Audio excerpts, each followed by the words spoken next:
But I wanted to tell you, this video game I've been playing, I just downloaded this video game, Don't Starve, which I think came out a couple years ago. Is this the one where you've got the little guy with the hair that Yeah, which is kind of like the Charles Adams artwork, which is what attracted... I like a game that is like cartoony and cool looking.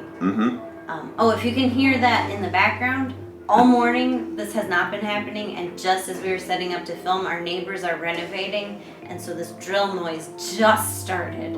I mean, it was going on all week, but Sunday we were hoping there would be usually it tends rest for these guys. It tends to be during your regular work day, between like 9 to 6 or whatever, which fair enough. Yeah. Everyone should be at work or school, but...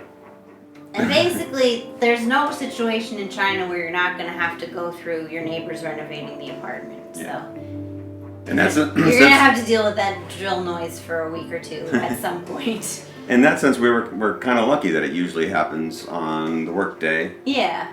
And it's incredibly loud, so it's very upsetting. But that's when it happens. Yeah. We've had. So if you hear that, we're used to it. We won't even notice it. Yeah. Well, I will drive me nuts. But that's what that is. Is our neighbors are renovating their apartment. Hope it looks nice. But anyway, so this video game. I played video games as a kid. We had a little NES Nintendo. And I liked, the basic ones. Zelda, Mario.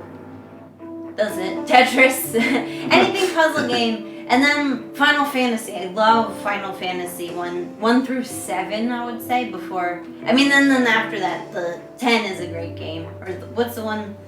I've lost total count.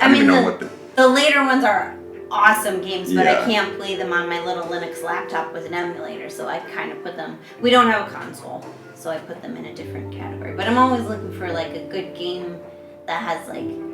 Puzzle solving is not too dependent on hand-eye coordination, because I don't have it. But it's funny to like dive back into this world as an adult and realize like, oh, all these games now have like genre names. When I was a kid, I didn't feel like there was genre so much. Or like, I downloaded Owlboy, which I ended up not liking, but you were like, it looks like a Metroidvania game, which that's like a genre of video game. Some kind of side scroll, like, and I guess, I mean, I understand but retro. You specifically mentioned Castlevania. Yeah, it had even like the same like rock formations and and it's, I mean, it was designed to be this retro throwback, but I didn't like Metroidvania style games when they first came out, and I don't like them now, so I put it down. But then like the genre I really do like, I like the JRPGs. Japan. RPGs. Role-playing games. And I like adventure games, I think they're called, which are like those LucasArts puzzle games where you have to like find the spatula to jimmy open the door and then get the horse to fall asleep so you can steal his false teeth kind of thing. Which it turns out, like, after doing some research, there's really only the one company, LucasArts, and then Double Fine later, is the one, Tim Schafer. There's like one guy who makes games I really, really like, and he doesn't make them fast enough. And if you know differently, tell me, because I'm dying for games like that. If you know a Dave the Tentacle-like game, that's a comment we could use. Tell it in the comments. So this has turned into a naked plea for what are video games I would like.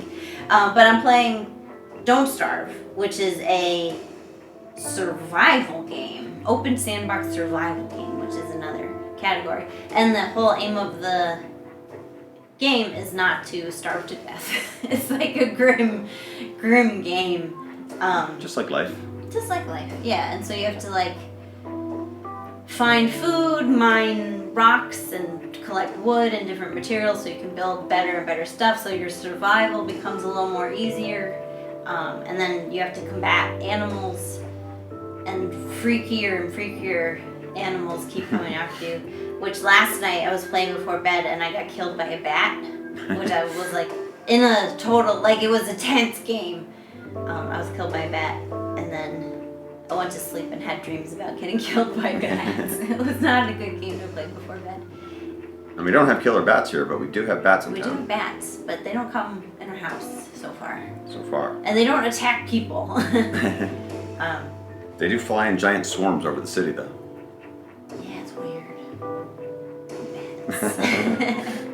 But yeah, so I was like, good night's sleep tonight. Yeah, I've been playing that video game, but it is also then like, there's a mode you can play, and I'm playing it on super easy mode because I'm not trying to die every 5 seconds.